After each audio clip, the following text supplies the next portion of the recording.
Good morning, everyone. Welcome to Pre-Market News and Views by In the Money Stocks. Today is January 2nd, 2013. Happy New Year to everybody, and thanks for tuning in. Let's jump right into the charts here, and we're going to start off with the usual S&P 500 E-mini futures. You're going to use the H contract, which is the new March contract, and you'll see the futures are flying off the charts, up around 26.5 points to start the day, basically to 1446.50. This is basically the same level that the markets were at on December 19th before all of the fiscal cliff nonsense began. So as we all know, last night fiscal cliff deal was struck. It looks like really just a bridge to nowhere, but nonetheless the market is rejoicing over it. I do not know if there's much upside left in this market today, so I suppose with the euphoria we could go a little bit higher. But to buy the markets up here is really a tough endeavor. I'm just not sure you get a lot of further upside action from here at these levels. So again, I'm not saying we can't go up a little bit higher. The markets are running a little bit euphoric. If there are any shorts out there, maybe getting squeezed a little bit this morning. But overall, I don't know if the markets really have much more left in the tank.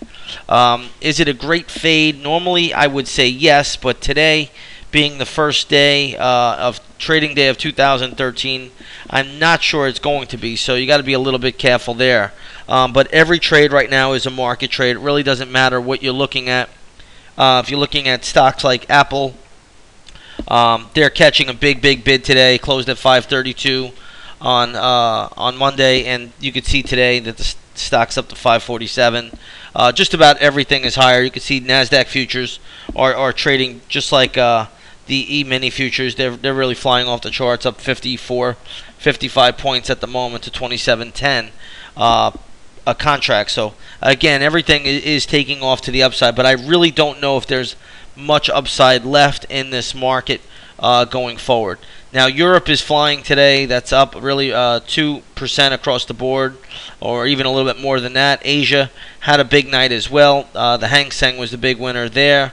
Also the Shanghai was higher by 1.6%. So just about everything across the board is doing well today. You could read all about the fiscal cliff deal. Looks like the House of Representatives caved last night, and they gave in to a Senate deal to avert the fiscal cliff. It looks like individuals and households making over $400,000 to $450,000 will not be affected by the big tax cuts, but everybody's taxes are going up. So the payroll tax will go up, and again, we'll just see how the market interprets all of this, but I think this is a short-lived event at best, so we'll see where it plays out. In the news now this morning, you do have gold trading a little higher. Gold is up $11. Take a look at the GLD this morning. It's catching a little bit of a bid around 163.68. It's a good proxy for gold. If you're taking a look at light sweet crude, it is up $1.50 this morning to around $93.30 a barrel. Take a look at the USO this morning, and this has caught a pretty good bid. This is overbought now too, so I wouldn't go chasing oil at this level. It's very overbought here, but again, it's rallied up ahead of the holidays, which it normally does, and we'll see if it does get faded shortly. I really have a hard time seeing much upside in this market overall, at least at the moment. Maybe I'm wrong, but I really have a hard time seeing much more upside here off of this news. But right now the market is in euphoria, and it is in jubilee mode, so you got to respect that. You don't want to fight it, at least not yet. A couple of other things that we're looking at here. Zipcar was bought out today, so that's the only news I'm really seeing here. Again, this is a little buyout here. I don't even know if we can make much out of it. It looks like they were bought out by Avis Budget for $12.25 a share. Don't chase this. Don't sell it. Don't do nothing. It's done deal. Leave it right there. Stock should just go sideways for the remainder of the trading day. I think traders should also keep a close eye on the U.S. dollar index. If I show you the dollar this morning, you'll see opening up sharply lower, trading down sharply. So the dollar, could go back down a little bit more. I wouldn't rule out a move back down to even $79. I mean, that's very possible. But the dollar is getting hit this morning. Dollar down, market up. You know how that goes.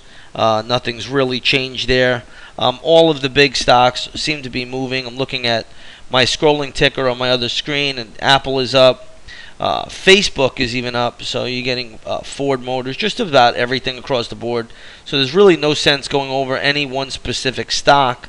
It's more of a big news event with the S&P 500, and as long as the S&P and the Dow and the NASDAQ futures are all trading sharply higher, for the most part, the major stocks out there, or the important or highly traded names, will all trade higher as well. So that's basically where we stand this morning. You could take a look at some leaders here like Apple, catching a pretty good bid. Google is another one, closed at 707. That one's trading at 717. Looking at a few other names out there like IBM this morning. This one closed at 191.55. It's trading up to 194. None of these are great levels to sell against, and you have to let the market go up a little higher. Really just have to focus on the overall S&P E-mini futures, and right now they're holding up fine. Nothing really wrong here, trading up about 26, 27 points to start the day. So again, I would love to go over a lot of stocks here, but it's kind of pointless at the moment because everything is just catching a big bid with this fiscal cliff news. But I really think the fiscal cliff news is really just going to be a short-lived event, and we'll have to, be careful here, and traders should be a little bit on guard. If you have any longs out there, just protect them if you're in the money or you got a nice bid today. But again, don't rule out any kind of a pullback. I doubt it will happen today, but I don't think this is going to be that long or a long-term event going forward if the markets even do make a move higher. But they kind of look stalled out to me here at these levels. This is a very, very big move you've had in 2 days, and we're coming into the high pivots made in the month of September and October. So take that for what it's worth. We'll see where it trades out. I'm going to keep today's pre-market news and views very brief, and then we'll hopefully find some stocks in motion tomorrow. Have a great new year, everybody. Great start to the new year at least, and we'll see you all on the charts tomorrow. Take care, everyone.